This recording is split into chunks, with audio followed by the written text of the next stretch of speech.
nagkamali. Baliktarin natin kung siya ngayon ang nagkamali. Mananagot siya. Oo. Nga na. Di ba magmulta siya? Yes, yes. Ay kung mali ang enforcer natin. Halimbawa lang, I am not saying na mali nga siya. Kasi may proseso. Yes. Kung mali ang enforcer natin, sorry na lang siya. Hindi, wag mo muna. Hindi, no. Hindi, bibigyan ko siya ng pangmulta. Hindi, wag na. Ibigay mo lang sa kanya, babayaran mo na, ibigay Siya mo na na para magmulta. pang-tuition. Ako nang bahala sa multa. Bigyan mo na lang siya na, pang-tuition. No, excuse me, ARD. Kasi ang nag-aakusa dyan, enforcer mo. Hindi, ngayon, nandito na, tapos na yung Ito, tama. Tama ito. Ngayon. Kidakop ko ni Sir karon dre sa kuan. Kantuhaw. Kay gikuan nila akong ligid. Areo. Are. Bawal daw. 70-80 bawal daw na sa rider. Ora gidakop ko nila LTO. Wala sila memo gipakita. Dahil sa nangyaring viral video na kumalat sa social media, nakaado ng pansin kay Colonel Busita dahil sa nangyaring paghuli ng LTO enforcer sa isang rider. Ayon sa LTO enforcer, bawal daw sa kanyang batas ang 70-80 ang sukat na gulong. Kaya agad pinuntahan ni Colonel Busita ang Jinsan o General Santos City upang tulungan ang kinawawang rider. Narito ating panoorin mga idol. Ikaw yung may ticket na pero hindi pa natubos. Opo. Nasaan? Alin daw ang hindi pwede dyan? Ito daw po. Papalitan daw dapat po 80-80. Yung kanyang rim, base sa specs ng ganitong motorsiklo, Suzuki Raider, okay yung size niya. Ang sinasabi ng humuli, dapat palitan yung goma. Ang sabi ay Papalitan daw po ng 80-80 po. 80-80. Alas 9. Yung rim hindi mo binago, no? Example namin. Yung goma ang gusto nilang babaguhin mo. Sabi nilang bawal po. Tama. Oo. Kapareho nung kay brother, nung estudyante. Ang kino-question sa'yo yung goma. Goma po. Kasi, nabanggit ko na kanina yung rim, bawal kang magpalit. Kung 17, pag ginawa mo 16 or 18, may paglabag ka. Pero kung 17 ang rim, yung gulong mo, pinalitan mo, yung goma, wala kang paglabag, sabi ng department order. Kaya itatanong natin sa hepe ng LTO dito, ano ang basihan nila para pagmultahin ang mga riders dito sa South Cotabato. Okay? So, punta tayo doon kay Chief. Riders lang sir or Kahit anong sasakyan. halimbawa sir yung ginawang classic na mga ganun, maraming ganyan. Kahit anong sasakyan, may kotse ka. Ang specs ng iyong kotse ay 14. Dapat masunod. Pwedeng 14. Pero merong goma na bahagyang manipis, tapos malapad, walang paglabag doon. Ang pinag-uusapan lang yung rim. Okay? Rim lamang, rim. Karanasan nito sir kung ang rim hindi namin pinalitan. Yung guma, yung parang hindi siya mabigat na 250. Huli. Walang problema doon. Ang pinag-uusapan lang, rim. Sabi ng department order. Kaya itatanong natin sa district officer ng LTO, anong basihan para hulihin at pagmultahin ang mga riders. Kinang 300 yun. Okay? Let's go, brother.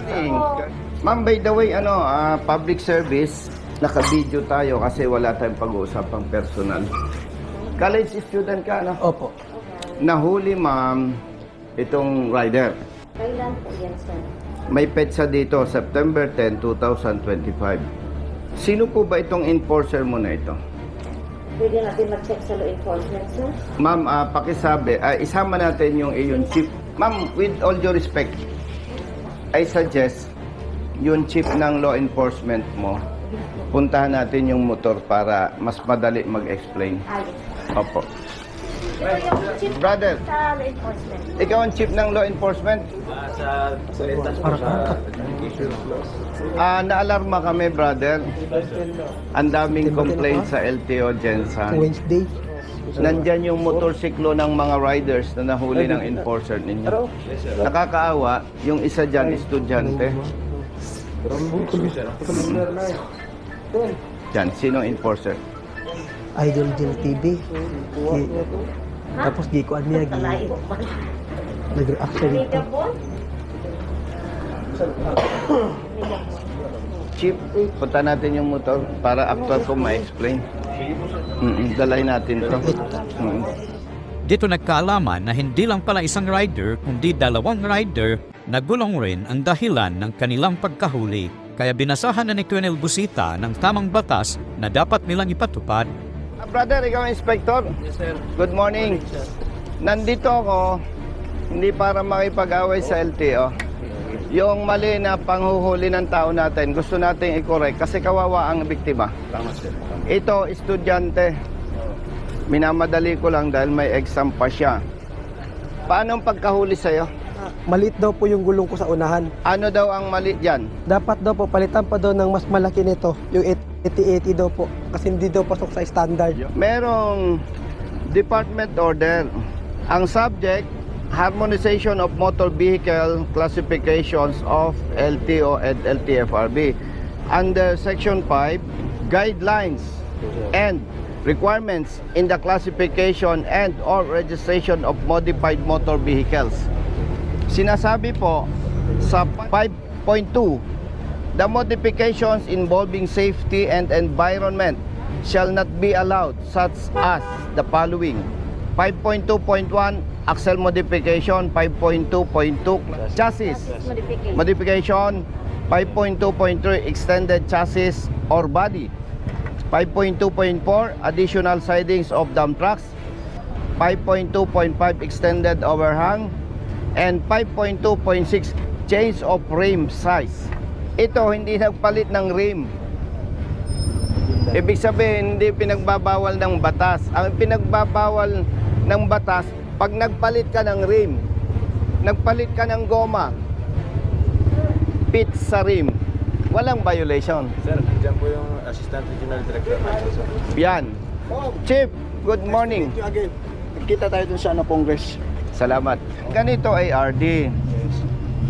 Una sa lahat, hindi natin pwedeng ipagtanggol yung mali. Tama. Ang gusto lang po natin ARD, tamang apprehension. Kasi katulad nito, estudyante, ang multa 5,000. Kawawa naman. Ang pinagbabawal ARD, magpalit ka ng rim. Pero kung yung rim ng gulong hindi mo palitan, baguhin mo ito, kumapal, lumapad o ano pa man yan, walang paglabag sa batas. Nandito yung ticket nitong estudyante. Nilagyan mo ng under protest, naka-under protest ka. Pag kayo hindi kontento sa paghuli ng ating mga law enforcers o sa traffic enforcers, lagyan nyo dito under protest. Karapatan nyo yan. ARD, Yeah. hindi natin pwede ARD na asahan na lahat ng mga motorista marunong. Dapat ang unang marunong po, enforcer natin. Meron dito ARD, kapareho ng sitwasyon, ang motor niya, yan oh. Pareho lang ang rim, hinuli din siya, Anong violation? pareho din, modified tire. Ang multa 5,000. Pero hindi ko alam ARD, sino sa office ninyo ang nag-advise na maggawa ng affidavit of mechanic. Pag binasa po natin yung affidavit niya, walang ipinag-usapan na ginajustify yung sinasabing violation. Ang sinasabi dito, hindi niya kayang bayaran yung 5,000. Ibig sabihin, kung punto por punto, hindi ito valid ang justification. Tama po, sir. Tama po? Yes, sir. Pinagbayad siya ARD ng 2,000 lang without valid justification. Ang hinahabol namin dito on behalf of the rider, kung tama ang huli, huwag nating bigyan ng consideration. The problem is, mali ang huli, pinagmulta pa ng 2,000. Yan ang ebidensya. Sabi na makapagsalita, sir? Yes. Sige. Ito po kasi, sir, is hindi po ito dito huli na under dito na office. Sa extension office po ito sa Tumblr. Tsaka ito po kasi, kaya po nagtaka kasi hindi po ako nag-require na affidavit. Sige. May tanong ako sa iyo, brother, saan ka nagmulta? Extension Tumblr po. Hindi dito. Hindi po dito. Considering na technically under ninyo, showing the proof na may mali sa apprehension. Andito kasi eh. Kapareho nito eh. Makakapag-decide pa tayo IRD about this concern? O doon na lang kami pupunta? Doon pa rin. O sige. Hindi na jurisdiction. O sige. Brother, pupunta tayo doon sa kabilang office. Ito lang estudyante ang ayusin natin. Modified tire sir ang binilagay na violation. Modified time. Si Megabon sir. And ARD, Daan na lupa sa Yes sir. kasi pick-up yun. Napalitan na siguro sir, pero ang stand kasi ni sir is dapat ang violation is if ang rim ang pinalitan. yes. Kasi kambihan na mo, wala pa. Ang tire po. Oo. Opo, kasi mahigit 1 taon na sa akin yung motor, sir. Hindi, ako pagkadakop ba? Hindi po. Ano sa mga dakop ba? Itong 10. Pizza J's. Hindi, murag daan lagi ni. Dili kay bago kong ilis Baka gusto ninyong Tagalogin. Mga ganun nga Tagalog to sir. ARD, baka gusto mo Tagalogin. Hindi, I mean po, ganito po yun. Hindi nyo pinalitan. o Hindi pa pinalitan? po. Kasi yung pagpapalit ko po ng tire ngayon, 3 araw before, doon po ako nahuli. Kaya nga. Mukhang hindi naintindihan ni Assistant Regional Director ang punto ni Colonel Busita o kaya sadyang kumampi lang siya sa kanyang tauhan. Kaya lang kahit anong palusot ni ERD ay hindi talaga siya makalusot kay Colonel Busita. Dahil matagal ako sa PNP, alam ko agad yung nagsisinungaling at hindi. Ngayon, ipagpalagay natin baka nagsisinungaling siya. Yes. Nasaan ang iyong enforcer? Nasa regional At yung office. enforcer ninyo, dapat papanigan natin provided may maipakita siyang picture. Ganito kasi sa protocol natin, you will, kumbaga protest, you have to make a position paper that you are correct. Citing all your, kumbaga yung ebidensya mo na ikaw'y tama. The burden of proof lies on you. No, excuse me, ARD. Kasi ang nag-aakusa dyan, enforcer mo. Hindi, ngayon nandito na tapos na yung ano. Ito tama, tama ito. Ngayon nga po. Pwede. balik ka dito, yung ating officer, yung naghuli sa iyo si Megabon, nandoon. Baka may picture rin siya. Na Tama po, ipapalitan tama po. mo yung gulong mo. Pahingin 5,000. Ang flight ko ngayon, afternoon. Wag mo Hindi, muna. no. Wag na ko. Hindi, bibigyan ko siya ng pangmulta. Hindi, wag na. Ibigay mo lang sa kanya, babayaran mo na, ibigay mo Siya na na para pangmulta. pang-tuition. Ako nang bahala sa multa. Bigyan mo na lang siya na, pang-tuition. Waka mo. By the way, naiintindihan ko si ARD. Ako na bahala. Ha? Kung lalabas na siya ay magiinig lang sa akin, bias naman. Yes. Oo. Ito lang pakiusap ko, ARD. Once na walang may pakitang picture ang enforcer mo, showing na ang rim ay napalitan. Hindi ang rim, yung Hindi. gulong. May violation siya kung nagpalit ng rim, ARD. Tama. Kaya yun lang ang dapat may pakita ng enforcer mo. Yeah. There are interpretation under 4136. Ito nga, ang gulong kasi, kung as perceived, kasali ng rim. Babasahin ko na lang kay IRD. Yeah. Ano to, department order? Sabi sa section 5, the modifications involving safety and environment shall not be allowed, such as the following. Yan. Axle, chassis, extended overhand, Change of rim. Modification man to ba? Rim size lang ang tinukoy, ARD. Kasi po, pwedeng kung akin ito, pwedeng palitan ko ito kung anong gusto ko. Medyo malapad, medyo mataas. Kasi ang pinagbabawal lang, ito, hindi ko Violations indicated. So magkaiba na. Tire at saka rim. Di ba?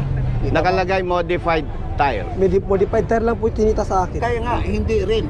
Hindi po. Oh, so meaning kung babasahin natin itong MO order at saka versus sa itong nilagay, magkaiba. Opo. So that will be settled kasi on our part, siyempre, it is considered upon the legal orders.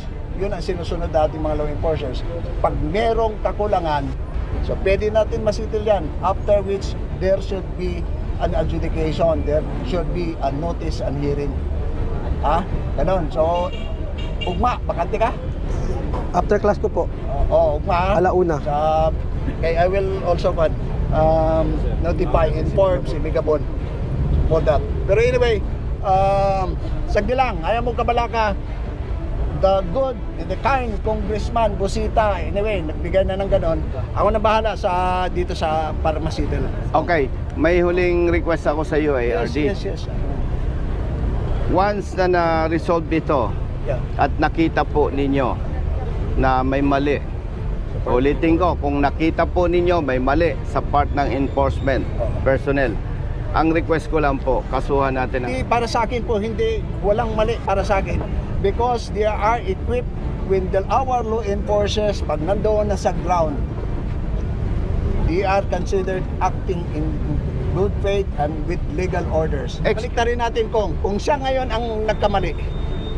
Mananagot siya. Oo.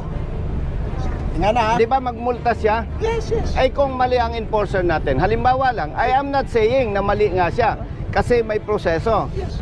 Kung mali ang enforcer natin, sorry na lang siya. Pero Ganun po ba? Ito na lang kung, okay, there is that RAAB, Regional Arbitration Adjudication Board, of which I am the chair. You file a complaint. Okay, ganito Pwede na po. lang. ARD, sa harapan mo, Yes. kinaklaro ko, pag mali si motorista, multa. Pag mali si enforcer, hindi pwedeng sorry. Kung maimbestigahan ninyo at mali ang huli sa Ganito na sa lang, I will rider, help you But this time, nagkausap na tayo. Kung sigurado kang tama ka, file a complaint. Pwede Kasi po. Pagkatapos niyan, we will convene the board, the Administrative Arbitration Board. By that, kung tingnan natin doon, kung tama ka o mali, Pwede po. para doon, kami kasi, recommendatory lang ako, being the chair. Meron tayong director at meron tayong ASEC. sabi ko, after investigation, kung lumabas na may violation siya, multa siya. Kung lumabas, base sa legal documents at ebidensya na enforcer, kung lumabas na mali ang enforcer mo, ang tanong ko, ang request ko pala, sorry, bigyan ng administrative sanction yes. after Yan talaga. investigation. And tayo naman, walang personal issue. Ang issue lang dito, public interest.